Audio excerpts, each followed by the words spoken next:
Meilleur vœu, bonne année, Tribune Presse, premier numéro de l'année. Nous sommes très heureux de vous retrouver dans les cadres toujours de votre magazine Tribune Presse où nous commentons l'actualité. Ici, nous cherchons à taire la rumeur pour donner place à la vraie information et la bonne d'ailleurs. Nous allons évoquer trois principaux sujets au cours de cette émission. D'abord, la question des 200 millions perdus au niveau de la GECAMINE. Jusque-là, la lumière n'est pas toujours faite. On va tenter d'en parler au cours de cette émission. Puis, on va aborder la question du gel des avoirs des syndicats Dokolo ainsi que de sa femme, la fille aînée de l'ancien président angolais Isabel Dos Santos. Leurs avoirs ont été gelés par la justice angolaise. S'agit-il d'un règlement des comptes ou d'une justice qui cherche en tout cas à travailler correctement? Puis on va chuter, on va peut-être commencer par là avec les 6 ans depuis qu'est décédé le colonel Mamadou Ndala, ces vaillants combattants de notre armée. Et pour en parler, nous recevons comme d'habitude sur ces plateaux deux invités. Les premiers, il est journaliste, l'un des présentateurs de l'émission Bossolo na politique, Trésor Kalafa Nkumu. Meilleur vœu, bonne année. Meilleur vœu, bonne année à vous, bonne année à Christian Bosembe, bonne année à tout le personnel de Congo Base, bonne année aux Congolais. Bossolo na politique, ça va? Bossolo na politique, ça va, on a pris plutôt quelques temps de repos jusqu'au 13 janvier. Ah, vous allez reprendre les émissions à partir du 13 janvier. Ouais. Ça, c'est quand même exceptionnel. Et en face de vous, vous rencontrez les promoteurs de Congo Base Télévision, cette chaîne qui vous reçoit aujourd'hui. Bien qu'il n'aime pas qu'on puisse l'appeler patron, bon, je souffrais quand même que je puisse vous appeler ainsi. Christian Bosembe, vous êtes journaliste, analyste politique, juriste également. Meilleur vœu, bonne année.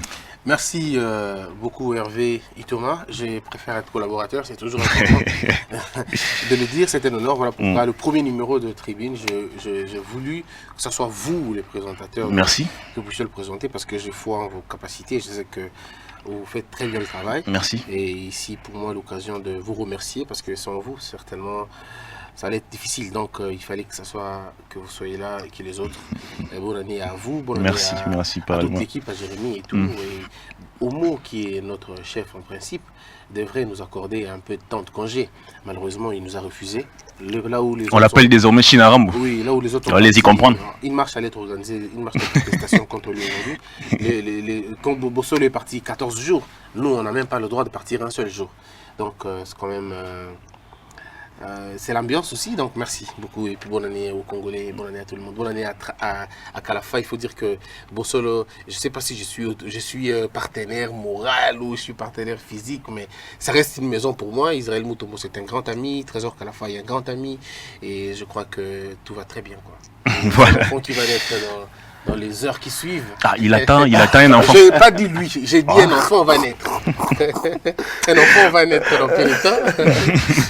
Voilà, je suis à vous, Trésor Kalafa Nkumu, 2 janvier 2014, 2 janvier 2020, 6 ans depuis qu'il est décédé, Mamadou Ndala.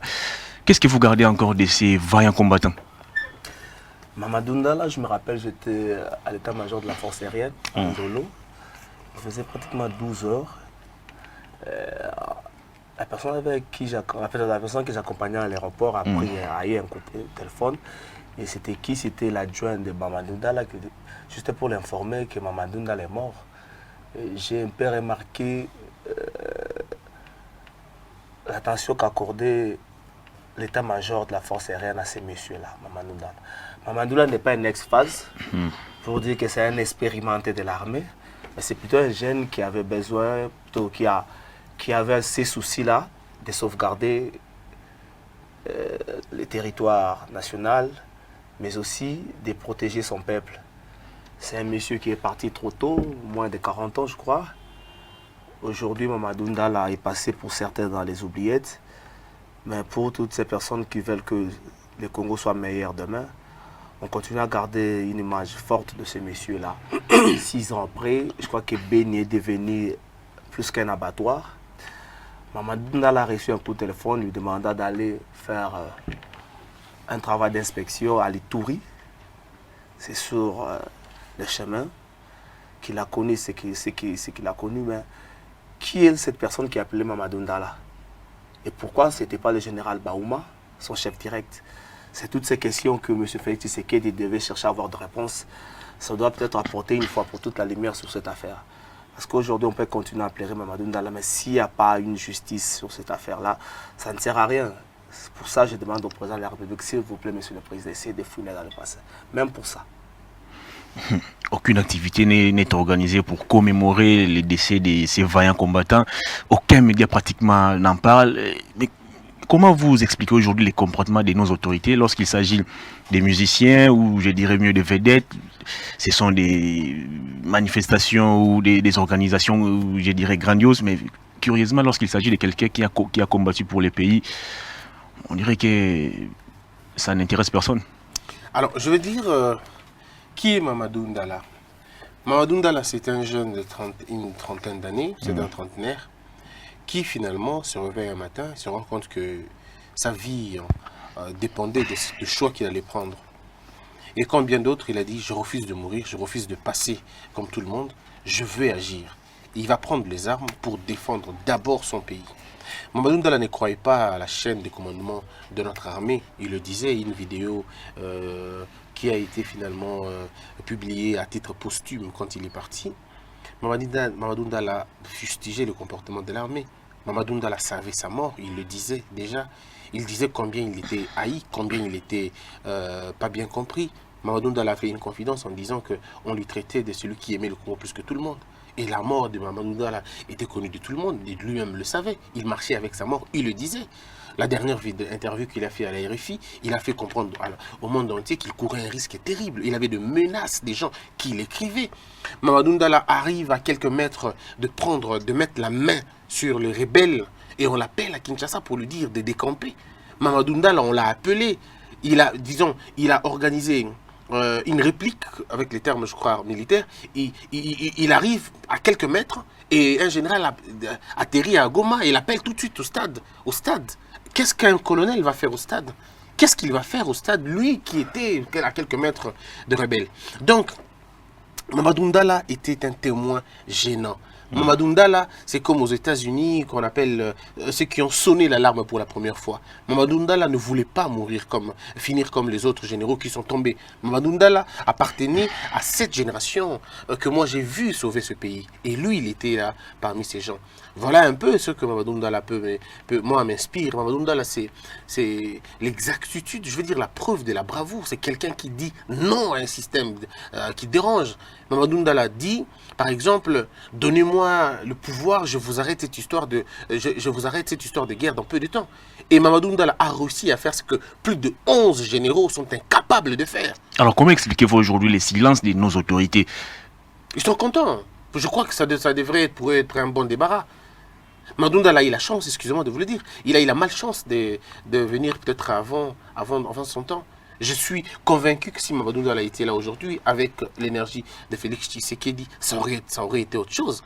Mamadou Ndala, à l'époque de Kabila, à l'époque de Mobutu, dans sa grandeur, Kabila le père ne serait pas rentré. Si l'AFDEL devrait en principe rentrer par l'Est, s'il y avait des gens comme de Mamadou Ndala. Mamadou Ndala, c'est qui en fait? Mamadou Ndala, c'est quelqu'un qui refuse les ordres des autorités. Est-ce que vous avez même vu comment il a été enterré? Mais c'est pourquoi, c'est comme pour eux, en fait, Mamadou Ndala, pour le peuple congolais, c'est un sauveur. Mais Mamadou Ndala, pour les autorités congolaises, c'était un salaud. Voilà, c'est comme ça qu'on le traitait. Voilà comment on l'a finalement laissé dans les oubliettes. Mamadou Ndala, est-ce que la veuve de Mamadou Ndala est même prise en charge? Est-ce que les enfants de Mamadou Ndala, aujourd'hui, on s'en occupe? Est-ce que la famille de Mamadou Ndala, on s'en occupe? Le président Kabila n'a même pas reçu la veuve de Mamadou Ndala. Ce n'est pas un soldat lambda, c'est la tête qui a été abattue. Mamadou Ndala n'a pas été tué, il a été assassiné. Et c'était programmé son assassinat. Et malheureusement, c'est resté dans les oubliettes du passé. Pour eux, Mamadou Ndala était un salaud, c'était un témoin gênant. Mais pour nous et pour la mémoire collective, ce monsieur restera une image. Et si Félix Tshisekedi, je crois qu'au mois de janvier, au courant de cette année, vous allez voir, il y aura un monument qui sera érigé à l'honneur de Mamadou Ndala. Ça sera fait par Félix Tshisekedi. Parce qu'on lui a dit, si tu ne le fais pas, c'est que tu ne comprends pas, tu n'allumes pas la flamme des autres militaires. Et il a dit lui-même personnellement qu'il veillera sur la question et de Mamadou Ndala et de tous les autres soldats. Parce que lui, au moins, il est connu, Trésor. Mais il y a d'autres qui ne sont jamais connus. Des soldats congolais qu'on a enrôlés et qu'on a envoyés à l'abattoir, finalement. On les a envoyés à l'abattoir. On nous a interdit, je termine par là, on nous a interdit de savoir même le nombre de ces vaillants congolais qui sont tombés sous le coup de l'ennemi, dans notre camp, mais dans les balles des ennemis. Je crois qu'il est temps, et comme le Trésor l'a dit, le président va le faire exactement, il a déjà dit qu'on aura un mémorial à l'honneur de Mamadou Ndala. Et il y a certains centres au Congo qui seront débaptisés. Il y a des camps Tchatchikona, il y a des camps, tout ça. Mais il y aura d'autres camps qui seront créés, qui porteront le nom d'Ndala. Il y aura des camps Ndala au Congo. Il y aura des centres qu'on appellera des centres Ndala dans ce pays. Parce qu'il y aura des centres, comment on appelle encore, Mbunza, Mabé et les autres. Il y aura des centres comme ça. Il y a des Congolais qui se sont battus, qui ont dit que cette histoire de l'Est, qui comprenaient en fait l'histoire de l'Est. Mais comme on est dans une configuration, il fallait se taire devant le massacre qu'il y avait là, parce que c'était genre silence en vol ici. Là, les organes. Les organes humains, les trafics de hommes, les trafics d'armes. Mais les généraux s'enrichissaient comme pas possible. Il fallait qu'on vous nomme général à l'est du pays, ou colonel à l'est du pays, ou S1 ou S2, c'est pas moi, à l'est du pays, pour que votre famille puisse fêter à Kim. Mais aujourd'hui, c'est fini ces histoires-là. Est-ce que cette manière de ne pas honorer ceux qui combattent pour le pays, ceux qui travaillent correctement pour le pays, cette manière de les oublier facilement, vous pensez que ça motive ceux qui sont aussi en bas?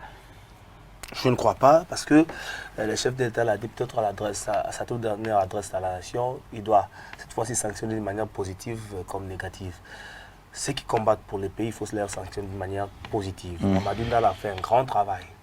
Christian l'a dit ici, la plupart des généraux, la plupart des officiers militaires qui se retrouvent à l'Est, c'est pour non pas la paix, mais c'est plutôt pour un commerce.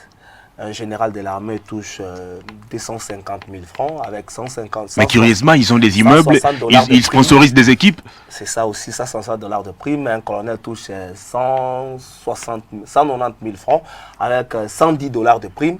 Comprenez l'écart entre ses revenus et leur mode de vie. Tout celui que vous voyez comme officier supérieur ou officier général de l'armée qui vit comme un homme d'affaires, comprenez qu'il n'est pas dans l'armée, qu'il est plutôt dans le business. Mais quel business? C'est aussi ça le problème. Mais je crois qu'il est temps d'éprimer tout Congolais qui se bat pour l'intérêt de son pays. Peu importe le domaine. Que ce ne soit pas que Mamadou Ndala. Il y a pas mal de Congolais qui sont tombés comme ça. Et puis, un temps passé, ils sont restés dans les oubliettes. Mamadou Ndala a fait un grand travail. Il a essayé de rallumer cette flamme, comme c'était à l'époque de Mobutu, un militaire disait avec comme devise Makila Mabiso Pone Ekolo. Aujourd'hui, c'est de voir est-ce que les soldats disent encore cela, Makila Mabiso Pone Ekolo. Mamadou Ndala a prouvé que c'est vrai, Makila Nabango, c'était pour l'écolo. Mais aujourd'hui, la plupart de nos militaires arrivés à l'Est se disent ça fait très mal, ça fait très mal. Mamadou Ndala est parti trop tôt. Je salue aussi la mémoire du général Baouma. Le général Mbunza Mabé, je crois que la liste n'est pas exhaustive, mais il y a quelques-uns qui ont essayé, tant soit peu, de sortir du lot. Mais qu'est-ce qu'il faut faire après? Est-ce que, Christian l'a dit, est-ce que la famille de Mamadou Ndala est prise en charge par l'État congolais? J'ai dit non. Je me rappelle, il y a 2 ans ou 3 ans passés, la femme de Mamadou Ndala a été chassée du camp où elle habitait avec les enfants. Ça se passe comme ça au Congo. Mamadou Ndala aujourd'hui reste dans l'histoire. C'est la presse qui parle de lui, c'est quelques politiciens un peu de bonne foi. Mais est-ce que l'État congolais fait quelque chose pour Mamadou Ndala? On entend voir ça. Si Félix Tshisekedi le fera, on le dit bravo. Mais si ça serait projeté pour 2024, on va dire mais c'est Félix Tshisekedi. Est-ce que vous voyez l'actuel président honorer la mémoire de Mamadou Ndala? Déjà aujourd'hui, il n'y a aucune manifestation qui est prévue pour honorer sa mémoire. Je ne crois pas qu'une manifestation pour honorer Mamadou Ndala doit être faite plutôt avec tambour. Je ne crois pas. Mamadou Ndala est militaire. Les militaires ont leur façon de célébrer quelque chose. Je ne vois pas, moi, des manifestations à la quinoise où il y a un concert d'un musicien qui ne connaît peut-être pas l'histoire de Mamadou Ndala ou encore d'un comédien qui n'a aucune idée sur Mamadou Ndala. Il faut essayer de voir du côté de l'armée qu'est-ce qui a été fait. Est-ce qu'il n'y a pas eu juste une parade pour dire aux militaires, écoutez, vous devez avoir cet esprit de Mamadou Ndala? Est-ce qu'il n'y a pas eu des conférences? C'est ce qu'il faut chercher à savoir, mais moi je crois qu'il est tôt de juger la bonne foi de Félix Tshisekedi sur ces dossiers-là. C'est sa toute première année. Sur ce point-là au moins, je le dis, c'est sa toute première année. Mais attendons voir, moi je crois qu'on peut faire plus pour Mamadou Ndala. Est-ce qu'on peut retrouver d'autres Mamadou Ndala aujourd'hui au sein de notre armée? Ils sont beaucoup. Ils sont beaucoup, ils sont nombreux. Mais puis après, c'est quand vous voyez l'autre qui est tombé devant vous et qu'on ne fait pas de lui, on n'aide rien, on fait rien pour lui. Ça dérange. Ça fait dans un pays, la promotion des valeurs, c'est aussi lorsque vous encouragez les gens qui réussissent. Parce que lorsque vous ne faites pas la promotion des valeurs, en fait, vous encouragez les anti-valeurs, ce qui est vrai. Vous négligez ceux qui doivent travailler. Non, je ne crois pas que Mamadou Ndala avait besoin, s'il était vivant, je ne crois pas qu'il aurait besoin qu'on fasse ça pour lui, une fête ou une commémoration internationale ou nationale. Mamadou Ndala, c'était un militaire qui ne s'attirait pas l'attention, qui n'attirait pas l'attention. C'est quelqu'un qui n'était même pas disponible pour le média. Et Mamadou Ndala, ce n'était pas un discoureur. Il n'était pas quelqu'un qui parlait. Ce n'est pas un tribun, Mamadou Ndala. Mamadou Ndala, c'était un technicien, c'était un homme de terrain. Vous savez, si on veut vraiment honorer la mémoire de Mamadou Ndala, c'est d'abord honorer l'armée congolaise. Si on veut honorer la mémoire de Mamadou Ndala, c'est de chasser tous les commerçants qui sont dans l'armée. Si on veut aider Mamadou Ndala, c'est de couper le cordon de Kigali dans notre armée congolaise. Si on veut aider, on veut honorer la mémoire de Mamadou Ndala, c'est de prôner les valeurs que les militaires congolais prônent. L'armée congolaise est démobilisée parce que les militaires ne se retrouvent pas. Je dis les militaires de la base, ils ne se retrouvent pas. À l'époque, nous, civils, moi je suis un enfant des militaires. J'ai vécu dans un camp militaire. J'ai vécu dans un camp militaire. Vous avez aussi un frère militaire? Bien évidemment, mon grand frère. Je voyais, il est lieutenant aujourd'hui de la garde présidentielle. Moi, je me rappelle que les enfants du quartier venaient manger dans le camp militaire. C'était un camp. Ils venaient manger dans le camp militaire. Mais aujourd'hui, c'est l'inverse. C'est les enfants de militaires qui sont pris pour des aventuriers, des soldats, disons des voyous, des clochards, qui quittent le camp pour aller manger à l'extérieur. Je me rappelle encore que mon père n'était pas colonel, il était juste capitaine. Seulement capitaine. Mais on ne manquait de rien du tout. Le camp, il y avait l'électricité, il y avait de l'eau. Il n'y avait rien, on manquait de rien du tout. Mon père était juste capitaine. Mais aujourd'hui, nous avons les colonels qui sont en train de mendier, des colonels qui n'ont rien du tout. Voyez-vous? Donc, c'est en fait cette paupérisation qu'on a finalement faite à l'armée congolaise. Je crois qu'on a assassiné notre armée. On l'a assassinée. Et il est temps de recréer, de refonder la fierté de l'armée. Pourquoi pas un cimetière Ndala aujourd'hui? Vous savez, dans les pays sérieux, c'est les infrastructures militaires qui sont les infrastructures les plus sérieuses du monde. Lorsque vous allez, par exemple, on vous dit, c'est un hôpital militaire, mais c'est tous les soins possibles. Et vous trouvez vraiment du sérieux. Quand on dit c'est une académie militaire, c'est la discipline au sens du terme. Mais aujourd'hui, quand on dit, au Congo, quand on dit infrastructure militaire, c'est un mouroir. Allez-y au Kankokolo pour voir. Félix Tshisekedi vient de rénover quelques bâtiments là-bas. Mais arrêtez-vous un peu, mais revenez 9 mois dans le temps. J'ai failli perdre un ami qui était allé là-bas. La salle d'opération, figurez-vous que la salle d'opération, disons, la salle de réanimation n'a pas d'électricité. La salle de réanimation n'a pas d'électricité. Alors on va réanimer par qui? On va réanimer par quoi, pardon? Par les prières ou par quoi on va-t-on réanimer quelqu'un si vous n'avez pas d'électricité? Par quel mécanisme? Donc c'est finalement une salle d'attente de mort. On amène les gens parce qu'ils vont mourir. Donc tant qu'on n'aura pas donné à l'armée un sens, tant qu'on n'aura pas donné aux enfants des militaires la fierté d'être un enfant des militaires. À l'époque, Trésor était aussi un enfant des militaires. À l'époque, nous quand on grandissait, c'était quand on dit aux enfants, aux gens que tout ça, mais c'était une fierté. Je me promenais comme ça en disant que je suis l'enfant des militaires. Mais aujourd'hui, les enfants des militaires se cachent. Ils préfèrent être enfants d'un honorable député. Allez-y voir la bonne année au camp militaire. C'est quoi aujourd'hui bonne année dans les camps militaires? Mais c'est la honte. Heureusement, parce qu'il ne faut pas dire cette année 2019, parce que l'année 2019, Félix Tshisekedi a fait comme des dons dans des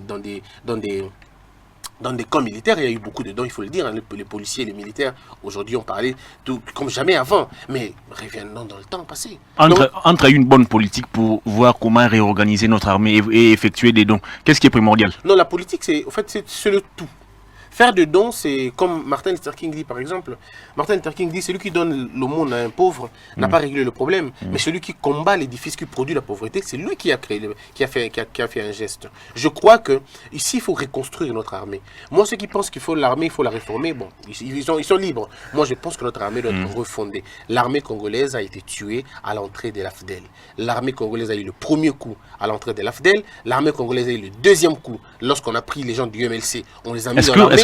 Et puis Kunda Batouare, et puis M23, et puis CNDP, et bien d'autres groupes armés qui pullulaient ici et là. On le prenait, on le mettait dans l'armée, des gens qui se réveillaient civils, et par le nombre de gens qu'il a abattus, il devient général. C'est ça qui est-ce que en évoquant l'AFDEL, vous ne risquez pas de tomber dans les pièges de la Kabylie qui voulait justifier son échec par la gestion des Mobutu? Non, pas du tout, pas du tout. La gestion de Mobutu, c'est quoi? La gestion de Mobutu, l'armée de Mobutu a tenu tête à Kadhafi, qui était une grande armée. On se rappellera des Tchad, on se rappellera des Khartoum, on se rappellera de beaucoup de choses. L'AFDEL n'a rien à reprocher à l'armée zaïroise. Si l'armée zaïroise a échoué, c'est parce que l'Amérique était là. Les gens auront peur de le dire. Tout le monde a peur d'attaquer l'Amérique parce qu'il n'aura pas de visa. Les États-Unis ont détruit notre armée phase.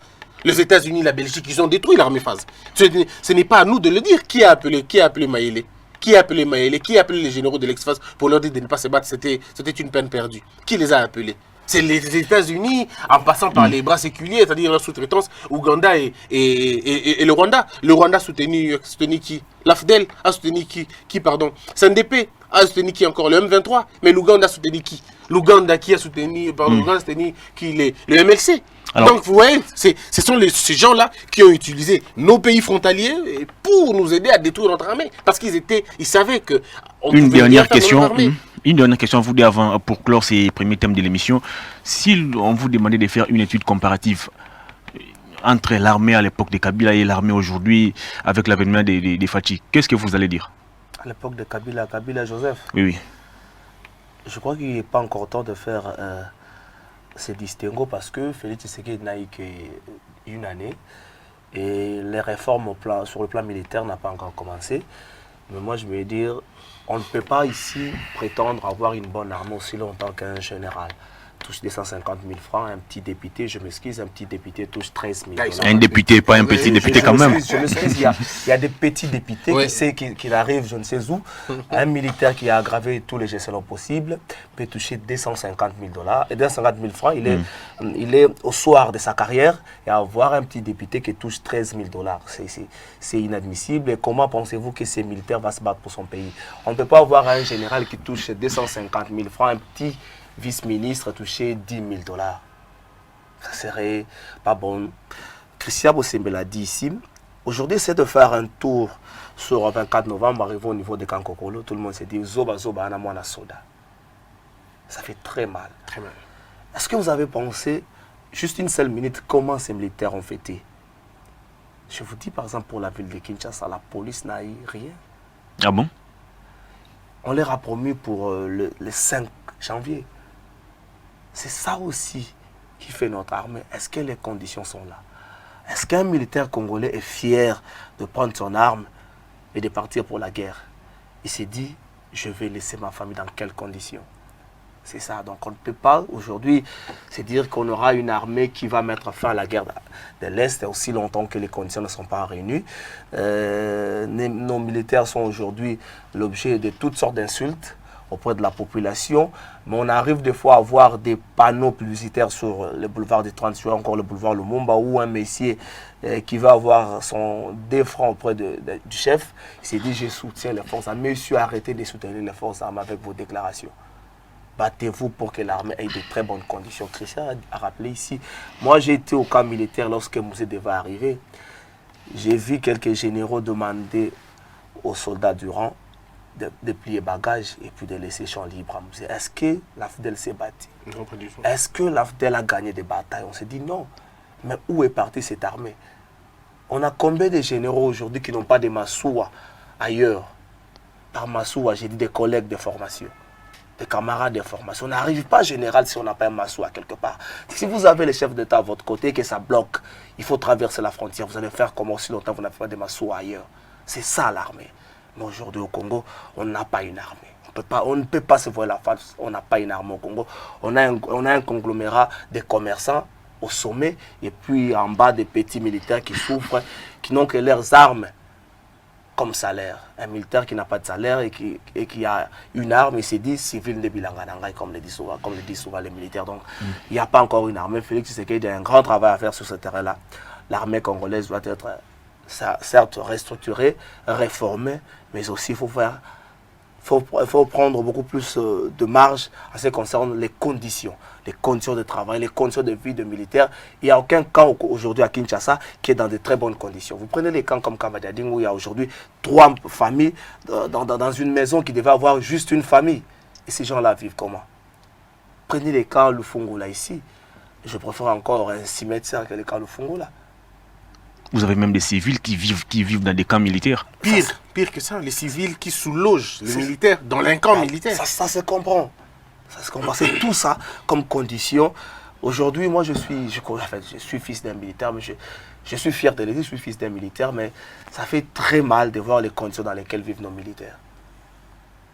Moi, j'ai rêvé d'être militaire. J'ai des amis avec qui j'ai étudié qui sont aujourd'hui générales dans cette armée. Si j'étais militaire depuis 1996, je devais être général aujourd'hui parce que j'avais tous les canaux possibles. Mais est-ce qu'il fallait être un militaire? Je ne crois pas. Je me dis, si j'étais militaire, peut-être je serais mort avant Mamadou Ndala. Parce que je ne suis pas de ces genres de gens-là qui cèdent facilement. Surtout que Beni continue à me faire mal jusqu'à aujourd'hui. On ne peut pas passer un jour sans pour autant compter des morts à Beni. Aussi longtemps, on n'a pas une armée. On crée Monisco. Écoutez, la Monisco, on n'a rien foutu. Mamadou Ndala était là. La Mamadou Ndala s'est battu, la Monisco observait. Donc, il faut des conditions au-delà de la structure. Alors, qu'est-ce que vous proposez concrètement concernant la réorganisation ou la réforme de notre armée? Doit-on passer par la restructuration de notre école de formation militaire où on doit limoger tous ces généraux qui ne font absolument rien? Alors, il faut entendre par cette question deux sous-entendus. Le premier, d'abord avant tout ça, moi je pensais être militaire, mais je pensais faire l'armée. Ah, vous aussi, vous? Oui, bien sûr, mon père était militaire, donc je voyais tous les enfants veulent devenir comme leur père. Et mon père était modèle pour moi. Ici, pour moi, il est temps de saluer. C'est quelqu'un qui m'a façonné. Je peux demander une faveur? Oui, les noms de votre père. Oui, parce que ça fait... Oui, non, c'est un monsieur. Pour moi, c'est un ange vivant. Alors, je pense à Maître Boussembe, c'est Philippe. Tout ça, c'est son nom. Oui, c'était un merveilleux monsieur. C'était un merveilleux monsieur. Bonne année à lui. Merci beaucoup. Alors, c'est quelqu'un qui m'a beaucoup aidé. En fait, je voulais être comme lui. Lui, il était dans l'armée. Moi, je voulais être auditeur, peut-être. Peut-être, pourquoi pas, procureur, tout ça. Je voulais vraiment faire l'armée militaire, en fait. Je veux dire la magistrature militaire. Mais puis après, je me dis, ça sert à quoi? Ça sert à rien. Quand lui-même a abandonné l'armée, je me disais, bon, il a abandonné l'armée. Le jour où mon père a enterré ses effets militaires dans les montagnes de Massissi, dans les montagnes de Bunga, pendant qu'on était en train de fuir la rébellion, dans les montagnes, pendant plus de 6 mois, dans les montagnes. Et je crois que le jour où il enterrait ces choses, il enterrait mon espoir pour l'armée, il enterrait tout ce que j'avais de l'armée congolaise ces jours-là. Non, mais il faut dire que tu as ces goûts-là d'être militaire est parti lorsque Moussé est arrivé. Oui, je crois que c'est ça. C'est ça. Quand Moussé arrive en 96, je suis à Goma. Et on fuit dans les montagnes et je voyais mon père fuir parce qu'il n'a rien fait, simplement parce qu'il appartenait à un ancien régime. Alors je me disais ça servait absolument à rien. J'ai vu des colonels fuir à Brazza, j'ai vu des généraux, des têtes pour les... Mon père n'a pas payé l'école. C'est les Aïrois qui ont payé pour lui l'école. C'est des gens qui doivent à l'État congolais des choses. Mais à cause de l'armée de Kabila, il a fait fuir des gens qui doivent à l'État congolais. Mon père doit à l'État, si on était dans un pays sérieux, on allait les prendre par force pour qu'il donne ce qu'il a lui donné à l'État. Mais l'État a fait quoi? L'État a créé un système qui les empêche de revenir. Il y a beaucoup de Congolais à Brazzaville, beaucoup de Congolais en Zimbabwe. Vous savez, hein, Laurent Désiré Kabila va voir... non, je crois que c'est Laurent Désiré Kabila ou Joseph Kabila. Entre les deux, l'un va voir Mugabe pour demander de l'aide. Oui, c'est Laurent. Il va voir Mugabe. 48. Exactement. Il va voir Mugabe. Il dit à Mugabe, je suis dérangé. Alors, il y a l'Est, il y a le Rwanda qui m'embête. Il y a Bemba qui m'embête. Mon pays risque une balkanisation. Il faut que tu me donnes de l'armée. Il faut que tu me donnes l'armée. Alors, il paraîtrait, Mugabe regarde ses conseillers. Il pose la question à Laurent Désiré Kabila. Il dit, mais qu'est-ce que tu me demandes exactement? Il dit, je te demande l'armée. Il dit, c'est pas possible. Vous me demandez l'armée. Vous, les Zaïre, me demandez l'armée. Quelle armée, moi, je peux donner aux Zaïre? Et puis, il demande à Kabila, où sont partis les militaires de Mobutu? Vous savez la réponse de Kabila? Il dit, on les a jetés quelque part. C'était des traîtres. Il dit à M. Kabila, vous êtes malade. Il dit, vous êtes malade, c'est la pire erreur que vous avez à commettre dans votre vie. Vous n'aurez pas dû chasser tous ces gens-là. Aujourd'hui, ils sont là. Et donc, pour répondre à votre question, il y a deux sous-entendus, je le disais. Le premier, c'est que, est-ce que vous entendez par restructurer notre armée et finir la guerre à l'est du pays? Si c'est ça la question, c'est non. Non, je parle de la donc si c'est ça la question, réforme de notre armée d'une manière générale. On peut avoir la plus belle armée du monde. Au Congo, la guerre de l'Est ne finira pas. La guerre de l'Est va finir par la diplomatie. Il faudrait que le Congo puisse imposer ce débat-là à l'opinion anglaise, à l'opinion américaine, à l'opinion française. Nous devons montrer à l'Amérique que le téléphone que vous touchez, Les entreprises que vous avez sont des entreprises qui découlent de nos armes, qui découlent, pardon, de notre sang, de nos minéraux. Donc, chaque téléphone qu'un enfant américain touche, ça veut dire une fille qui a été violée, un enfant qui n'a pas été à l'école. Si nous imposons le débat comme l'Irak l'a fait, comme le Vietnam a fait, comme le Cuba a fait, si nous faisons comme les autres ont fait les débats américains, au Sénat américain, à l'Assemblée nationale américaine, là où ils prennent des grandes décisions pour ce monde, je le dis avec beaucoup de peine, je crois que la donne peut changer. Il faut imposer à ces groupes je veux dire de multinationales, les imposer de venir entrer par la grande porte, d'arrêter d'utiliser le Rwanda, qui est notre agenda, parce que pour le Rwanda, il vous donne le minerai, c'est vrai, mais il veut aussi, lui aussi, prendre un peu de terre. Alors, l'Ouganda, c'est la même chose. Ils ont vu notre superficie, ils ont vu nos richesses. Alors donc, si nous réglons le problème au niveau de la diplomatie, en imposant les Américains de parler de notre problème dans leur Sénat, ou en Angleterre, ou en Belgique, ou un peu partout, les choses peuvent commencer un peu à changer. Ça, c'était un sous-entendu. Le deuxième, c'est restructurer l'armée. Mais il faut savoir quel type de militaire voulez-vous. Trésor le dit si bien. Ce n'est pas normal qu'il y ait des inégalités aussi flagrantes comme ça. Un militaire qui finalement a l'arme de tuer, pardon, la possibilité de tuer et de mettre la sécurité, et lui, vous le mettez dans des conditions de chercher l'argent, alors qu'un monsieur qui va aller faire des discours inutiles, qui ne va rien donner dans un contexte actuel, et c'est à lui vous donnez 13 000 $. Alors donc, vous avez vous-même créé l'insécurité. Je crois ici, il faudrait commencer d'abord en amont. Le service de recrutement. L'armée n'est pas le dépotoir de la société. L'armée, ce n'est pas là où tout le monde a échoué. Bon, est-ce que les problèmes ne se posent pas au niveau du recrutement? Parce qu'aujourd'hui, si vous sillonnez Kinshasa, tous les colons sont aujourd'hui policiers. Oui, mais ils ne sont pas dans l'armée. C'est pourquoi je dis qu'il faut qu'on fasse la différence entre la police et l'armée. Quoique je ne dis pas que derrière la police, le quotient intellectuel doit en principe être déterminant. Le quotient intellectuel d'un policier, parce que lui, il va parler avec les civils. Les militaires parlent avec des rebelles. Mais le policier, lui, c'est avec le civil qu'il parle. Alors, au Congo, si tu parles à un policier avec les Français, il est fâché. Si tu essaies de parler l'anglais, tu es mort. Parce que déjà, tu ne peux pas. Alors, il faudrait élever le quotient intellectuel de nos policiers. Je me dis, nous produisons plus de 30 000 licenciés par an. Mais pourquoi ne pas les demander à ces gens-là de venir à la police? Mais ils vont venir faire quoi? Pour avoir quoi? Pour avoir 100 $ ou pour avoir 140 $? Non. Donc, je crois qu'il faut commencer d'abord par arranger les conditions sociales. D'abord. Et puis définir quel type de policier vous voulez. Quel type de militaire voulez-vous. Les militaires ailleurs, en tout cas, vous n'entrez pas dans l'armée si vous avez dépassé un certain âge. En principe, c'est quand on est jeune, quand on n'a pas de famille, quand on n'a pas encore d'enfants, c'est quand on vient faire l'armée. Parce que quand vous êtes même allé en guerre, vous n'avez pas la tête que non, mon père est comment. Vous savez combien gagne un militaire français? C'est entre 1300 et 1650 €. Et là, j'insiste, c'est un célibataire, un soldat de première classe. Il a entre 1300 et 1600 €. Je répète, célibataire et soldat de basse classe. Alors, si eux sont dans ça, et pouvez-vous imaginer un capitaine, un lieutenant, un colonel, ainsi de suite. Mais chez nous, le Congo, c'est le malheur total. On va prendre les deuxièmes thèmes de l'émission, mais une toute dernière question pour finir avec ces premiers thèmes. Est-ce que Mouzé Laurent Désiré Kabila est-il responsable de la fragilisation de notre armée? Auteur.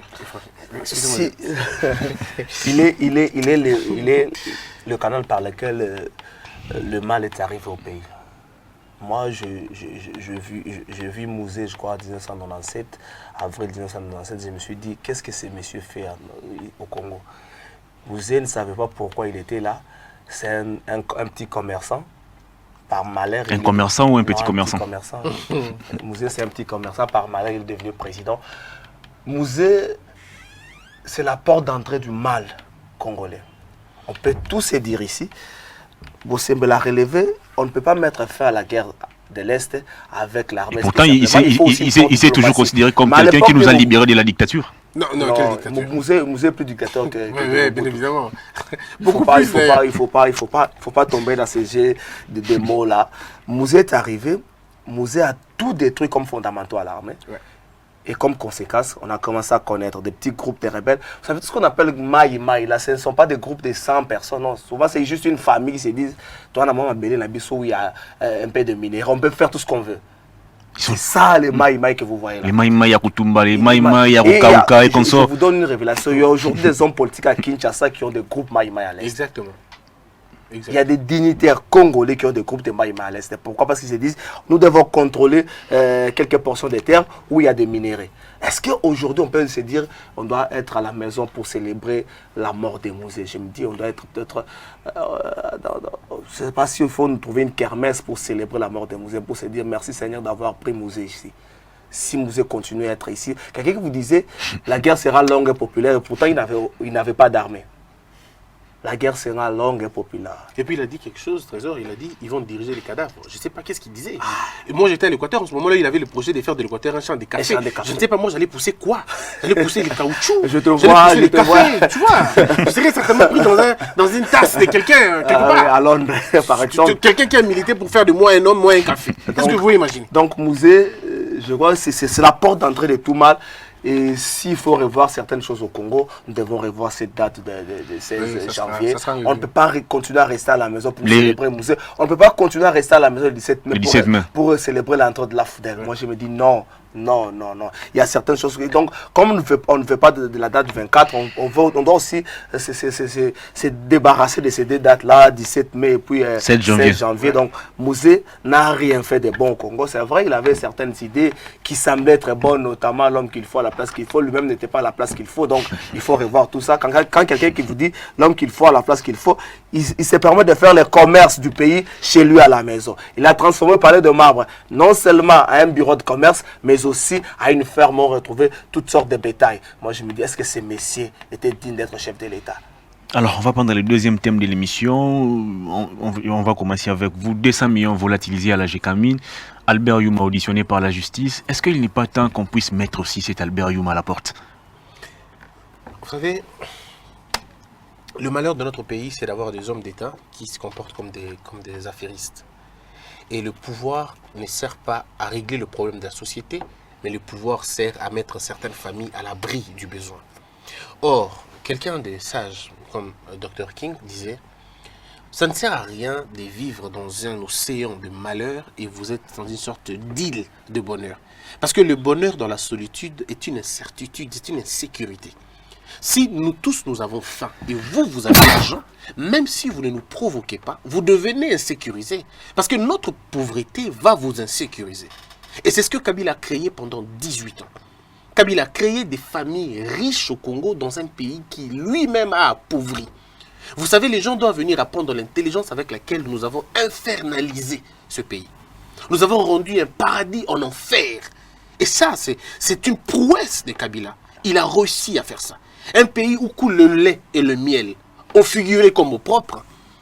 Kabila a rendu ça un lieu de désespoir, un cimetière vivant, où les hommes vivent avec la crainte de mourir demain, où la retraite représente la mort. Sous d'autres cieux, les gens, quand ils vont en retraite, ils sont contents. Mais ici, chez nous, quand on va en retraite, on va pour mourir. Et ça, c'est l'héritage Kabila, malheureusement. Alors, quand on voit M. Youma, c'est vrai qu'il y a des choses à dire là-dessus. La présomption de l'innocence, elle est démise. Moi, je ne peux pas m'attaquer à un homme comme Youma. Mais permettez-moi de m'attaquer à la mentalité de Gécamine. Qu'est-ce que Gécamine est? Gécamine, c'est quoi aujourd'hui, Hervé? Hervé, Gécamine, c'est une vache à lait du PPRD. Gécamine a servi le pouvoir de Kabila de rester là où il est aujourd'hui. L'opulence dont on parle, c'est là-bas. Vous voyez maintenant pourquoi ils ont refusé les ordonnances du président de la République? Parce qu'ils ne voulaient pas qu'on regarde là-bas. Ils savaient qu'ils avaient des choses. Et vous parlez de 200 millions. Je vous parle de 300 millions encore. Des rumeurs qui circulent maintenant. Lorsque M. Georges Katumba... 300 millions seraient encore volatilisés. Bien évidemment, 300 millions. Mais là, c'est un... Donc ça fera 500 millions au total. total. C'est un théâtre. Ça, c'est 500 millions de dollars parce qu'on vient de découvrir. Mais ce qui s'est passé dans le temps, est-ce que vous savez qu'il y a des choses qui s'est passées dans Gécamine, des affaires qui s'est passées sans contrat? Est-ce que vous imaginez cela? Et on nous dit aujourd'hui le code minier. Le code minier, excusez-moi de vous le dire, c'est de l'arnaque. C'est de l'arnaque, le code minier. Ça ne regarde pas les Congolais.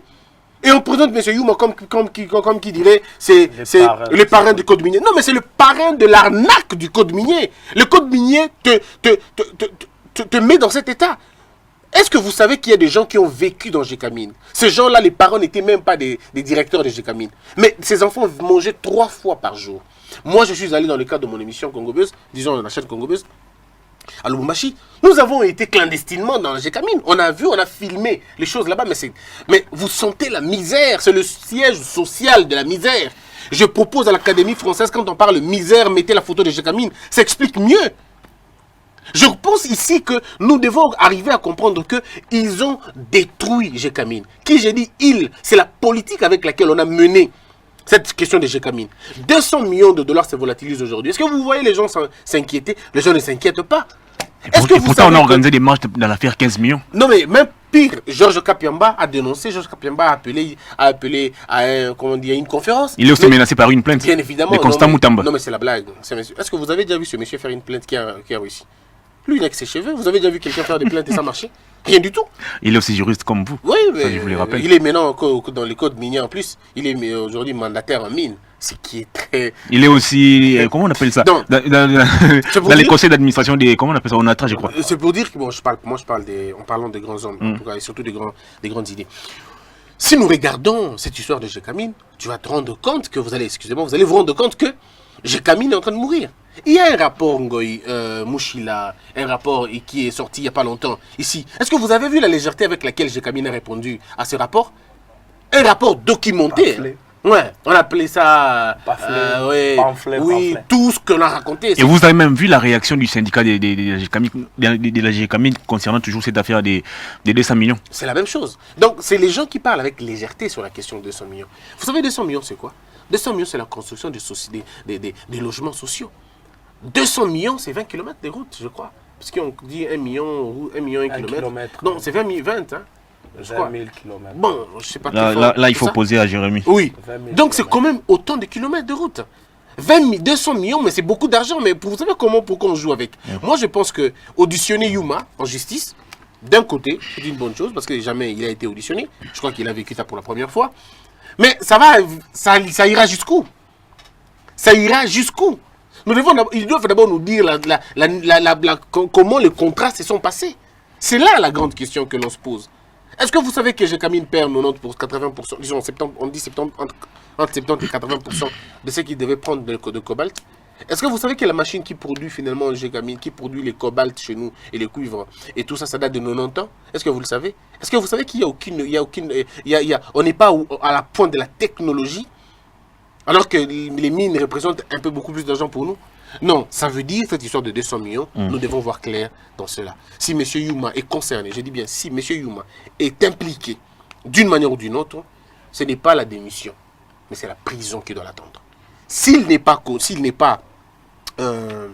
appelle ça, s'il n'est pas reconnu coupable, eh bien, ce n'est pas non plus la réhabilitation. Non, c'est plutôt dire merci beaucoup, vous devez quand même partir. Parce que quand vous avez été sujet, au Japon, quand vous êtes sujet de la corruption, vous tombez tout de suite et on vous arrête. En Chine, c'est même, même pire que ça. Mais vous savez, chez nous au Congo, la suite, vous vous présentez aux élections et vous devenez peut-être député. Après 15 millions après l'affaire 15 millions de dollars, aujourd'hui c'est 200 millions au niveau de la Gécamine et dans tout ça les procureurs généraux de la République Nedimo. Est-ce que à quel niveau vous voyez la responsabilité de notre justice dans cette affaire? J'aimerais ici m'adresser aux amis Katangais. Bandukwangu mukatanga Gécamine shakufa. Mwachele mambo amikanda mungu na njika Gécamine shakufa. Katanga na kuwa na mateso moya hivi. Hatuwezi kumesurer leo mateso. J'ai dit je fais la petite tradition. Nos amis Katangais se sont réunis dans un caucus, je ne sais pas où et quand, pour faire un communiqué soutenant M. Yuma et la Gécamine. Je leur ai dit ceci, mes amis Katangais, la Gécamine n'existe aujourd'hui que des noms. Ne continuez plus à rêver que vous avez une Gécamine à la hauteur de celle de 1970. Arrêtez de rêver, la Gécamine n'existe plus. Alors, soutenir ces gens-là, parce qu'il y a une rumeur, je crois que ce n'est pas une très bonne chose. Pour la petite histoire, il s'agit de Ventura et puis de Fleurette limitée de M. d'Angleterre. Pour Ventura n'a existé il y a cela une année. Comment une entreprise qui a existé il y a cela une année, une entreprise qui s'est inscrite avec un capital social de $1000 dans des petits commerces, parfois la quincaillerie, parfois Les réapprovisionnements de, je crois, oui, les réapprovisionnements, carburant ou encore denrées alimentaires.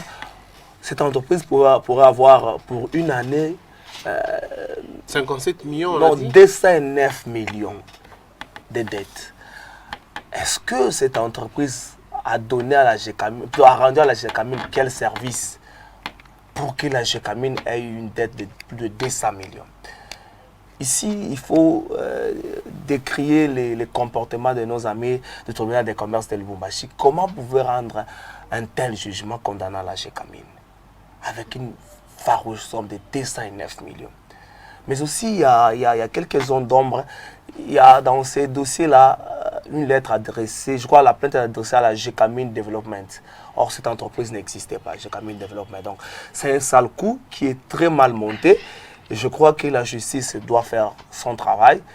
Mais est-ce que... Et lorsque vous avez un procureur général qui nous donne l'impression de... Je crois que le monsieur, de ne rien entendre et de ne rien voir. C'est un pasteur et lors de la rentrée judiciaire, il a reconnu quelques ratés.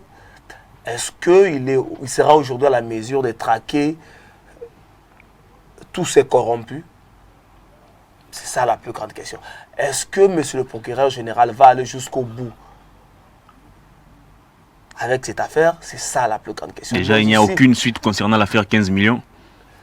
Je crois que le chef de l'État a dit l'affaire est entre le maître de la justice. Le procureur nous a demandé de se calmer. Prenons un peu les cas de 200 millions. Toucher la GECAMINE, c'est plusieurs têtes qui vont tomber. Même ceux qui sont aujourd'hui dans l'opposition. Vous savez, moi, il y a des gens qui se font appeler autorité de bienfaisance, patati patata. Moi qui connais les Katanga depuis un certain nombre d'années, je me dis que ce sont des gens qu'il faut pendre publiquement, comme a fait Mobutu avec les amis au niveau de la Pentecôte. Ça, c'est quand même grave. pour donner une très bonne leçon à toutes ces personnes qui vont demain se permettre de piller les ressources de l'État. Avec cette affaire de la GECAMINE, il y a pas mal de noms. Ici, je salue le travail que fait M. Georges Kapemba avec la CAGE. Oui. Il a été sifflé. J'ai été à la conférence, j'ai vu un groupe de gens. Après, quelqu'un m'a appelé parmi ces groupes de gens-là. Je ne vais pas ici citer son nom pour me dire viens, puis tu as un dossier, je lui ai dit jeune homme, tu n'as pas encore 30 ans. Si tu es dit comme ça parce qu'il y a eu un $100 derrière toi, Dieu va te maudire. Et je crois que si tu continues dans cette affaire, je te le dis, monsieur, tu ne vas pas finir 2020. Est-ce que la solution au problème de la GECAMINE dépend ou elle est liée en grande partie par les départs de Yuma comme individu? Yuma comme individu a une très grande responsabilité dans cette affaire.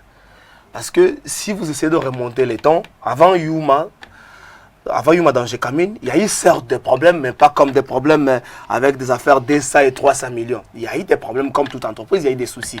Mais que fait Yuma dans GECAMINE?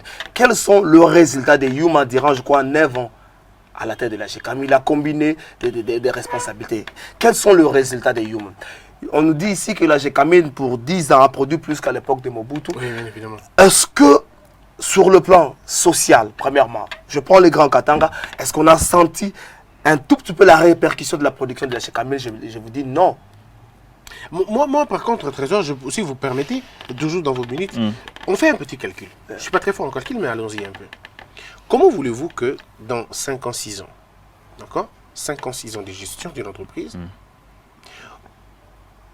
la production est, j'estime, à 8%, par exemple, on fait 8%, 5 ans, 6 ans, produisez 8%, et vous produisez, dans les 8% là, vous avez par exemple le taux de chômage estimé à 13%, vous avez les taux de malnutrition estimés à 2%, toujours dans les 5 ans, 6 ans.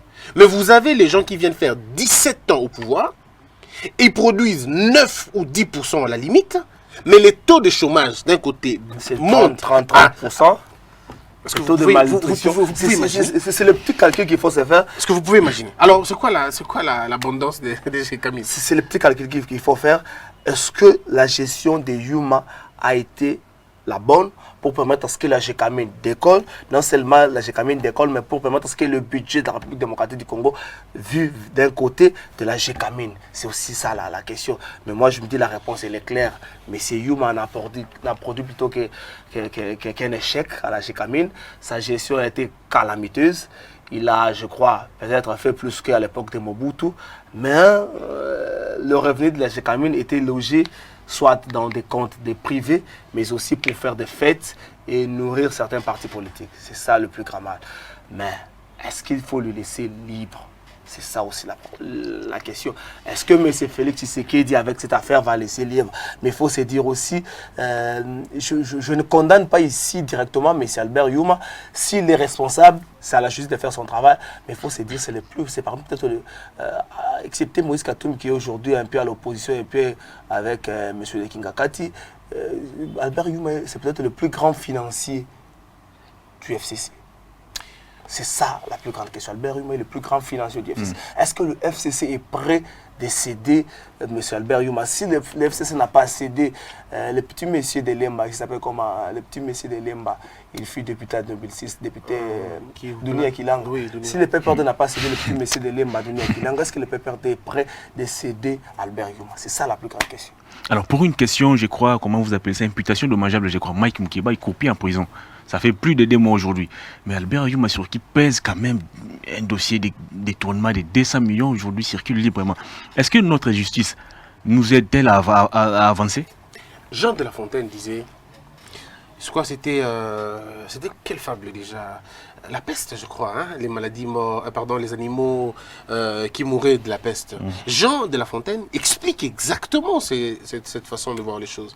Ça veut dire celui qui avait commis le plus petit de péchés. C'est lui qui était supposé être pendu, et celui qui avait commis les plus grands de péchés se plaçait au sommet de l'État. Ça veut dire le petit voleur de chèvres se retrouve en prison, mais les voleurs de capitaux se présentent aux élections. C'est ça le contraste. Mais je crois qu'au Congo, cela est clair.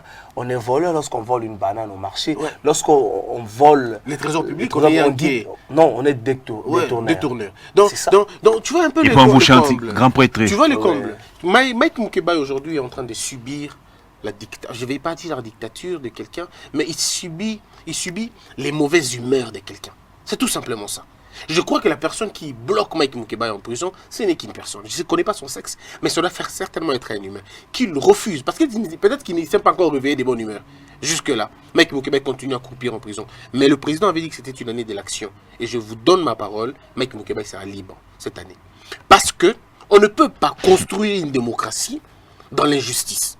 On ne peut pas construire une démocratie dans la méchanceté et surtout dans des petites histoires comme ça. Ça ne vaut pas la peine. Mais il ne faudrait pas maintenant qu'on compare, n'est-ce pas, ce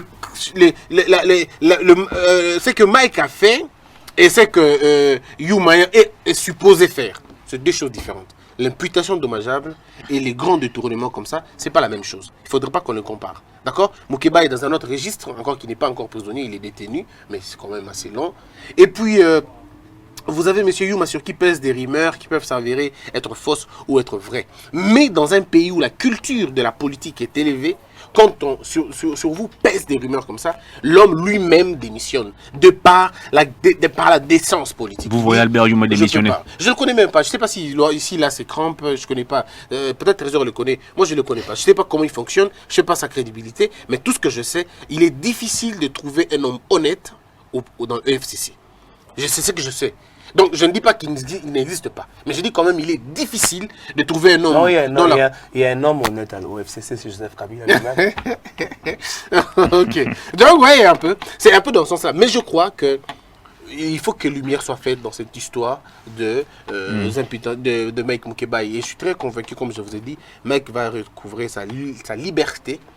Et je suis convaincu qu'il sera réhabilité comme député si jusque-là... Oui, je crois qu'il va être réhabilité comme député. Alors, vous gardez la parole pour ces tout derniers thèmes de l'émission. On va l'aborder dans 8 minutes, je crois. Syndicat Dokolo et sa femme Isabelle Dos Santos, leurs biens ont été gelés par la justice angolaise. Est-ce qu'il faudrait-il voir dans cette affaire une sorte de règlement des comptes où les présidents angolais, comment il s'appelle, Joao Lourenço, qui cherchent, je dirais, à imposer une nouvelle politique et donner une nouvelle image de l'Angola? Bon, Monsieur Sidika Dokolo, je ne connais pas trop. Tout ce que je sais, c'est le beau-fils de l'ancien président. Je ne sais pas ce qu'il a fait, ou ce que sa femme a fait, ou ce que leur famille ou leur dynastie a eu à faire. Mais j'estime que Monsieur Lourenço s'y prend très mal quand même. Ça commence à sentir de l'acharnement. Ce n'est pas comme ça qu'on impose une alternance. Le malheur, aujourd'hui, le mal s'appelle Dos Santos en Angola. Mais si M. Lorenzo peut se rappeler un peu, il était ministre de la Défense, pourquoi il n'a jamais démissionné? Il était ministre de la Défense dans ce pays-là. Il vient de ce parti-là. C'est aujourd'hui que le parti commence à devenir mal. Donc aujourd'hui, quand on a le pouvoir de faire des choses, on fait des choses. Et quand on y était dans le temps, on ne faisait pas. C'est comme ce que Mugabe dit. Quand on est dans l'opposition, on a toutes les idées. Une fois intégré dans le pouvoir, les idées partent. Ou quand on est dans le pouvoir, on n'a pas d'idées. Une fois qu'on est dans l'opposition, toutes les idées viennent. C'est que FCC. Oui, ce que Lorenzo est en train de faire, c'est qu'il est en train de se méconnaître. Il est en train de créer. Est-ce que Montesquieu, comment on appelle, Machiavel parle dans son livre de Prince, il parle de la plaque qui tourne mal pour le roi. Il ne comprend pas ce qu'il est en train, lui aussi, d'attiser le feu. Ça veut dire, lui aussi, les gens sont en train de contrôler ce qu'il va faire. Et je peux vous rassurer, Lorenzo, quand il partira, vous entendrez des choses. Vous entendrez les gens qui vont revenir. Lorenzo avait appliqué ce qu'on appelle une dictature douce. Cette dictature est piégée, pourquoi? Parce que le peuple attendait voir Dos Santos payer. Le peuple crie, ok, on le fait payer, on le fait payer. Mais ce que le peuple ne connaît pas, c'est à la démocratie qu'on fait saigner. Parce qu'il est important, battez-vous sur des principes, vous aurez tous les hommes avec vous. Mais si vous vous attaquez aux individus, vous laisserez beaucoup d'autres à côté. Mais il n'y a pas que Dos Santos. Combien de commerçants ont profité de l'enrichissement illicite en Angola sous Dos Santos? Combien de gens, des pasteurs, combien de faussaires ont finalement érigé des immeubles là-bas chez lui? Est-ce qu'il va les attaquer tous? Est-ce que d'abord il les connaît tous? Non, il ne les connaît pas. Monsieur Lorenzo a commis la pire erreur de sa vie, c'était d'accepter un pouvoir, disons, d'accepter d'être dans un MPLA de M. Dos Santos. Et non seulement ça, quand il prend le pouvoir, il ne fait pas l'audit. Aujourd'hui, M. Lorenzo, tout ce qu'il peut dire, il ne peut pas vous dire exactement combien d'entreprises il y a en Angola. Il ne peut pas vous le dire. Parce que lui, son problème, c'était, je cherche ma popularité. Et je dois vous le dire. Est-ce que vous savez que Lorenzo est considéré comme Congolais là-bas? Vous avez suivi, il y a eu un match, Mazembe et leur équipe, les Congolais chantaient, Tozu Bokonzi, Panabino. Voyez-vous, Tozu Bokonzi, Panabino. Lorenzo est considéré comme un Mouzombo de notre côté du Congo. Et donc, il veut lui aussi peut-être créer une légitimité comme ça, c'est créer une légitimité et dire je vais arrêter Dos Santos. Mais ce n'est pas comme ça. Dos Santos, ce que Dos Santos faisait en Angola, c'est totalement inacceptable. Je suis bien d'accord. Mais c'est un travail des juges. Ce n'est pas à lui de le faire. C'est un travail de juge. Il risque de créer des opposants qui vont aller en exil. Mais il a confié la question à la justice. Non, on connaît comment ça se passe. Et c'est ce que les gens voulaient qu'on fasse ici aussi, chez nous. La justice a enquêté et elle s'est rendue compte que la famille Santos et surtout sa fille aînée, comment elle s'appelle, Isabelle. Oui, Madame Isabelle. Elle qui a dirigé la Sonangol. On est bien d'accord. C'est mal. C'est mauvais. Ça sent pas bon. Dans un pays, lorsque le président et sa famille sont plus riches que tout le peuple, ça sent pas bon. Lorsque vous allez au Cameroun, le boss du Cameroun s'appelle M. Biya. Lorsque vous allez au Togo, le boss du Congo, c'est Yadema. Lorsque vous allez en Guinée, le boss de la Guinée, c'est Théodore Obiang, qui est président, Théodorin, qui est vice-président. Donc c'est une famille qui gère le pays c'est comme une sorte de royaume démocrate, entre guillemets. Donc vous voyez, c'est quand même assez mal. Mais regardez quand vous allez en Éthiopie, la première fortune n'est pas le président éthiopien. Quand vous allez au Botswana, la première fortune n'est pas le président Botswana. En Angola, la première fortune, c'était effectivement M. Dos Santos. Ça, c'était mal. Et sa famille. Et sa famille, bien sûr. Mais quand Lorenzo commence à s'attaquer qu'à la famille, ça ne sert à rien. Lorenzo doit s'attaquer d'abord à des problèmes importants chez eux. Ils n'ont pas le nombre important d'intellectuels. Vous savez que l'Angola est sorti d'une guerre civile qui a longtemps duré, qui les a imposés. À faire quoi? À importer les cadres. Ils nous ont demandé des médecins ici chez nous. Ils nous ont demandé des intellectuels parce qu'ils n'en avaient pas. Voici les problèmes auxquels Lorenzo devrait s'attaquer. Aujourd'hui, il y a une crise économique forte au niveau de l'Angola. Ce n'est peut-être plus comme avant. Je ne sais pas, peut-être JB était prophète quand il chantait et pas que Kotina Saïfora, match et Kotanga. Mais c'était ça déjà là. Très bien. Oui, c'était les déclins. Donc, je crois que attaquons-nous aux structures. C'est très important que de nous attaquer aux hommes parce qu'on veut faire plaisir à la population. Attaquez-vous au système. Les hommes vont tomber d'eux-mêmes. Mais si vous vous attaquez aux individus, M. Lorenzo a perdu son temps. Il a la famille, il a un fils de M. Dos Santos qui est en prison. Ça ne lui sert à rien, ça. Ça ne lui sert à rien parce qu'il le met en prison. Mais les Argentins sont là. Il le met en prison. Mais le clan de la famille est là. Il le met en prison, mais les cousins, les cousines et tous les autres qui sont là. Lui-même était parmi les profiteurs de ces régimes-là. Je crois qu'il est temps de faire une étude structurelle. Très bien. Vous allez avancer que des études sur les hommes. Alors, comment vous interprétez aujourd'hui l'alternance? Est-ce synonyme des règlements des comptes? Et puis, comment vous jugez aujourd'hui les comportements de certains Africains qui, lorsqu'ils accèdent au pouvoir, la première initiative, c'est la chasse aux sorcières? Comment vous interprétez cela? Je crois qu'en Afrique, l'alternance est comme les diables qui ont envié les sièges de Dieu. Ce n'était pas pour bien faire. Je crois que Lorenzo a tellement envié les sièges de Dos Santos. Eduardo dos Santos, et jusqu'à ce que Eduardo aille à commettre la plus grosse bêtise de sa vie. Peut-être. De faire de lui un dauphin. Si vous demandez à Sassou, monsieur. Mais le vieux était fatigué quand même. Sassou, je crois qu'il sera candidat pour 2021. Oui. Son parti là déjà investi. Oui. Si vous demandez à Sassou, est-ce que monsieur vous pouvez faire comme Eduardo? Il dit s'il faut faire comme Eduardo, je préfère prendre ma fille. Christelle. Non, il y a aussi un garçon Christelle Denis. Je préfère prendre soit ma fille ou encore Denis Christelle. Je préfère pas prendre les miens capés de ma famille politique parce que je vis être des mêmes victimes comme Eduardo. Je ne connais pas Syndicat, les fils à papa. Je ne connais pas non plus Isabelle, sa femme. La fille à papa. Mais je crois que ce que fait M. Lorenzo est une chasse à la sorcière. Est-ce que c'est important de faire tout ça? Est-ce qu'aujourd'hui, le plus grand problème angolais, c'est Eduardo? Je ne crois pas. Je ne crois pas. L'Angola, ce qu'on a de l'Angola, c'est peut-être, on s'est dit l'Angola, c'est une forte armée. C'est l'image que l'Africain a de l'Angola. Est-ce que c'est vrai? Est-ce que vous avez déjà vu l'Angola sur le plan, sur le front de bataille avec une autre armée étrangère? On s'est dit non, peut-être on doit essayer de les tester. De les tester. Mais le Rwanda, pas nous. Que le Rwanda essaie d'abord. Mais est-ce que il faut connaître simplement l'image de l'Angola comme une forte armée? On ne peut pas voir l'Angola une forte économie. On ne peut pas voir l'Angola où il y a une force d'ingénierie. On ne peut pas voir l'Angola où il y a des forces parce que tous les secteurs de la vie. On s'est dit, oui, on a besoin de voir l'Angola un peu à ce niveau-là. Moi, je me rappelle encore en 2006 où Poto a donné un coup de pied tranchant à un joueur angolais. Là, on a eu un peu l'image de l'Angola sur le plan footballistique. Ça fait 2006, ça va faire 14 ans après. Est-ce que l'Angola doit aujourd'hui progresser? Moi, je crois que Eduardo a fait un grand travail. Il a pris certes l'Angola pendant un moment de guerre, mais après ça, il a essayé de pacifier le pays. Après, il s'est décidé de laisser le pouvoir. Moi, je crois que c'est de son propre gré, il a décidé de laisser le pouvoir. Juste pour ça, je crois que l'Angola lui doit un peu beaucoup. Donc, au conseiller de M. Lorenzo, vous faites une grosse bêtise. Parce que ceux qui sont autour de lui aujourd'hui se disent, pour les élections prochaines, ces messieurs peut être pour nous une bête noire. Et d'un côté, Eduardo doit essayer d'armer les opposants de Lorenzo. Je vois qu'on doit assister. Mais c'est ce qui est, je crois que c'est ce qui est en train d'être fait. Parce qu'ils sont du même parti. Moi, c'est ce qui m'étonne. Ils sont d'un même parti. Ouais.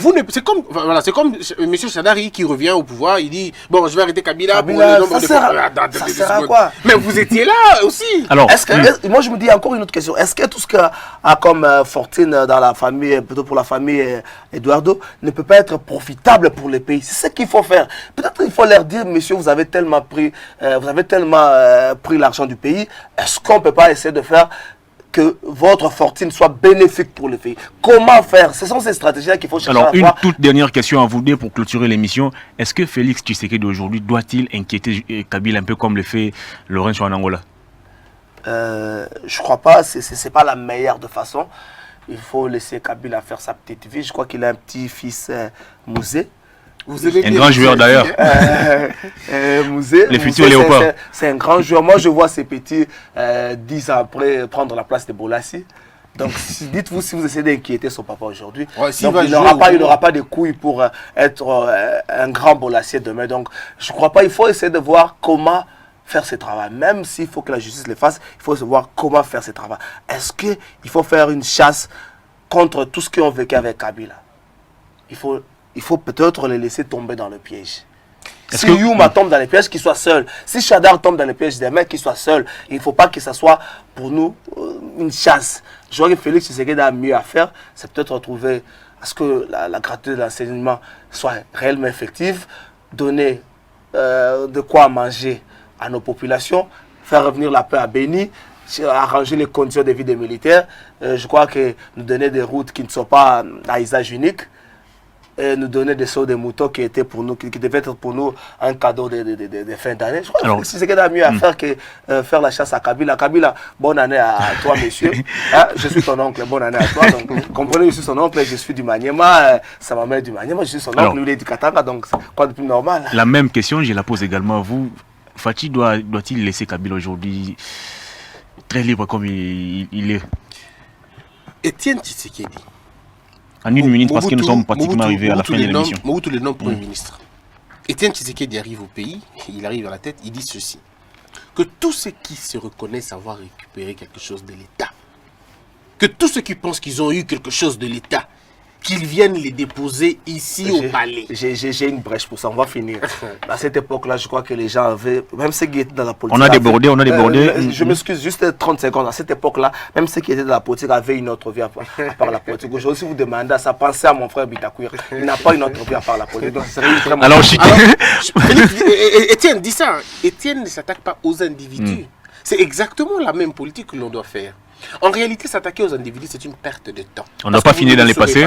Non, le problème, ce n'est pas le passé. Le problème, c'est mettez en place une structure.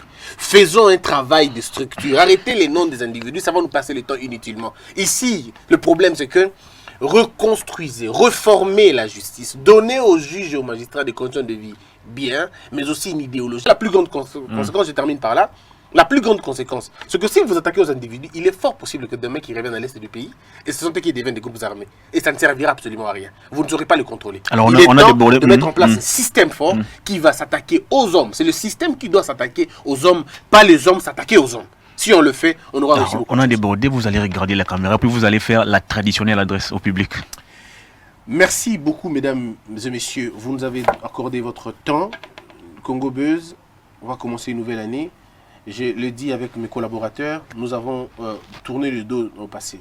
Ça veut dire nos 54 000 abonnés, nous les oublions. Tout le succès qu'on a eu dans le temps, on l'oublie. Maintenant, nous commençons à zéro. Nous repartons à zéro. On fait comme si on venait de commencer YouTube. On fait comme si on avait commencé une nouvelle chaîne. Et donc, nous commençons avec de nouvelles habitudes, avec de nouvelles mentalités. Merci de nous faire confiance. Mais je vous en prie, s'il vous plaît, triplez en termes de nombre. Abonnez-vous très massivement, ça va être un grand plaisir. Comme les mêmes exercices? Moi, je vous dis merci. Je crois que c'est le premier numéro des Tribunes de Presse 2020. Merci pour l'invitation. Merci à vous. Merci au patron de Congo Buzz. Merci à tout le personnel. Merci à nos amis de la diaspora qui ont, certes, pour certains, une habitude d'insultes faciles et d'injures. Merci à nos amis qui... hier n'ont pas pu célébrer l'an 2020 parce que le gouvernement congolais ne leur a pas permis. J'ai dit à nos amis de Beni, en 5 secondes. Donc je suis avec vous, mes amis de Beni, à tous les enfants des militaires. Merci. Ça en est complètement fini pour ces premiers numéros de l'année 2020 Tribune Presse. Retrouvez-nous demain avec les mêmes plaisirs. Au revoir. D'ici là, portez-vous bien.